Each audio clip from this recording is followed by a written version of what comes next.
If this one company stopped moving ships tomorrow, half the shelves in America would be empty within 2 weeks. No election caused that. No war. Just ships. Slowing down. And here's the part that should actually scare you. You've never heard of the man who could make it happen. 90% of everything you own spent time on a ship. Your phone, your shoes, the coffee in your hand right now. Before any of it touched a store shelf, it sat in a steel box. On a boat, at the mercy of a handful of men most people can't name. You'd think a system that important, the actual bloodstream of the global economy, would be run by governments. Regulated, distributed, safe. It's not. It's run by roughly a dozen companies, and 2 of them, Maersk, out of Denmark, and MSC out of Switzerland, move so much of the world's cargo that when they sneeze, ports on 3 continents catch a cold. But here's where things get interesting. This isn't a story about a company that built a monopoly by being ruthless. It's a story about how an industry got so brutal, so unprofitable, so littered with bankrupt competitors, that consolidation wasn't a strategy. It was survival.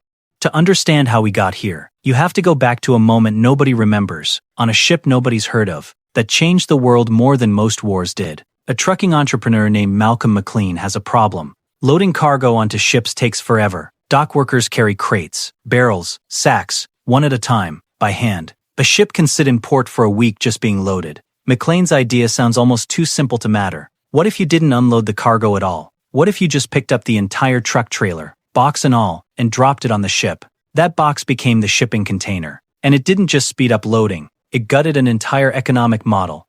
Loading time dropped by over 90%. Theft dropped, because nobody could see what was inside a sealed steel box. Labor costs collapsed. Suddenly, it was cheaper to build a factory in Shenzhen and ship a product across the Pacific than to build that same factory in Ohio. Most people think globalization was caused by trade deals, NAFTA, the WTO, China joining the global economy. But the deals only worked because shipping got radically cheaper first. The container didn't follow globalization, it built the road globalization walked down. Once the container proved itself, every shipping company on Earth chased the same idea. Bigger ships, more volume, lower cost per box. For 50 years that was the entire strategy. Build bigger, undercut the competitor, repeat. And it worked, until it didn't. Because here's the trap nobody saw coming. Shipping is a business where you can't easily shrink. A container ship costs upward of $150 million. You don't build it, use it for 2 good years, and mothball it when demand drops. You're locked into decades of debt on an asset that only makes money if it's full. So when the 2008 financial crisis hit and global trade seized up almost overnight, shipping companies were left holding fleets of half-empty ships they couldn't sell, couldn't scrap fast enough, and couldn't stop paying for. Freight rates, the price to move a container across an ocean, didn't just drop. On some routes, they went so low that carriers were losing money on every single box they moved. For years. This is the part most explainers skip. They jump straight to Maersk got big. But Maersk, and MSC, and everyone else in this industry, spent the better part of 2 decades getting smaller profits, deeper debt, and closer to collapse. The giants we're talking about today didn't rise because they were untouchable. They rose because almost everyone around them died first. South Korea's Hanjin Shipping, once the 7th largest carrier on the planet, collapsed in 2016. 90-plus ships were left stranded at sea. Some literally turned away from ports because nobody could guarantee the fuel bill would be paid. Cargo worth billions sat frozen in legal limbo for months. That single bankruptcy told every remaining player in the industry exactly what was coming for them if they didn't change strategy. And the strategy they landed on wasn't competition anymore. It was alliances. Here's where the story most people have wrong. The title of this video says one company, and I want to be straight with you, because the real answer is stranger, and honestly more unsettling, than a single company running the show. It's not one company, it's an alliance system, and understanding it is the key to understanding why your shelves nearly went empty in 2021, and why they could again. By the late 2010s, the world's major carriers had grouped themselves into 3 giant alliances. Instead of competing ship for ship on every route, competitors started sharing ships. A Maersk container and an MSC container could physically ride on the exact same vessel, under a formal agreement called the 2M Alliance. Think about that for a second. 2 of the fiercest competitors on paper, literally sharing cargo space, coordinating schedules, splitting routes, for a decade. At their peak, these 3 alliances controlled somewhere north of 80% of all container capacity crossing the world's oceans. Not one company, a small, tightly coordinated club, deciding, together, how much shipping capacity the entire planet gets. And inside that club, one company was pulling ahead of everyone else. Quietly, without the fanfare of a public stock listing. without shareholders demanding quarterly updates. MSC.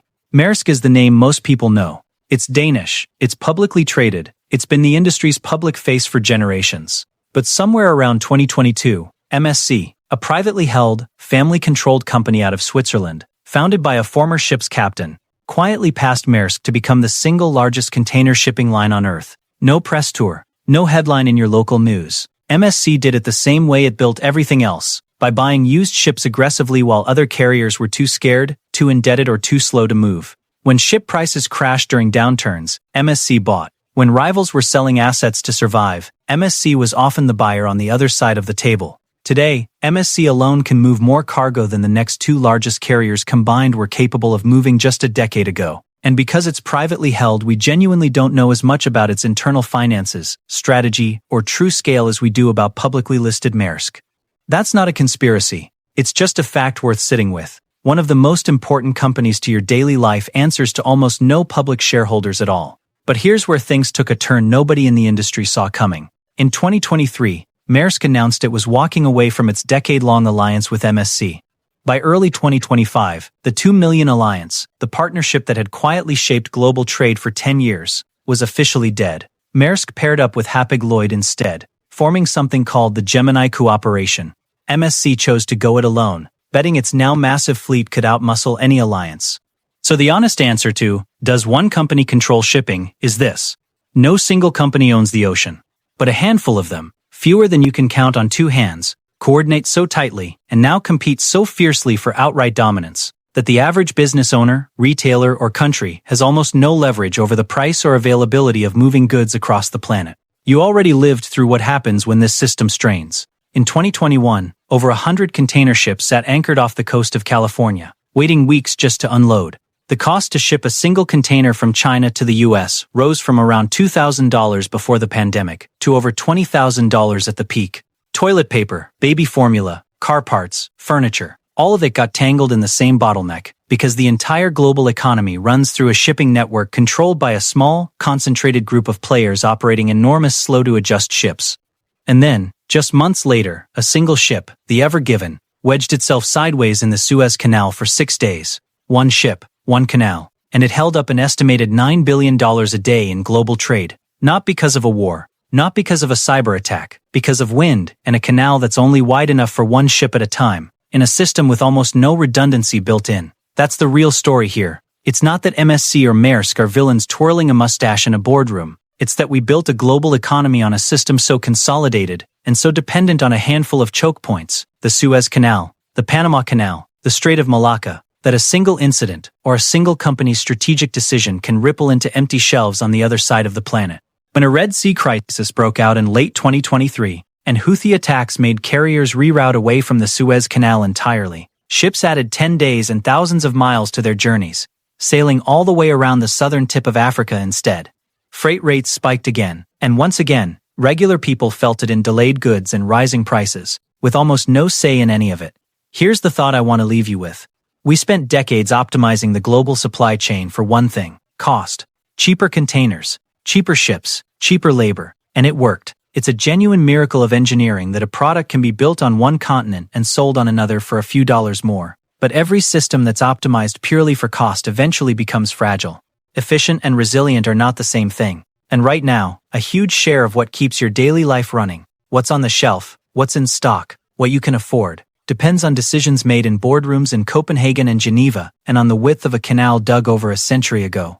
That's not a reason to panic. It's a reason to understand the system you're actually living inside, because the people who understand it are the ones who won't be caught off guard the next time it breaks. If you want to actually understand how the economy really works, not the textbook version, but the version built on choke points, monopolies, and decisions made far from any headline, that's what this channel is for. Every week, I take one hidden system that runs your life and break down exactly how it works and who's really in control. Subscribe, and next time one of these systems cracks, you'll be the one explaining it to everyone else.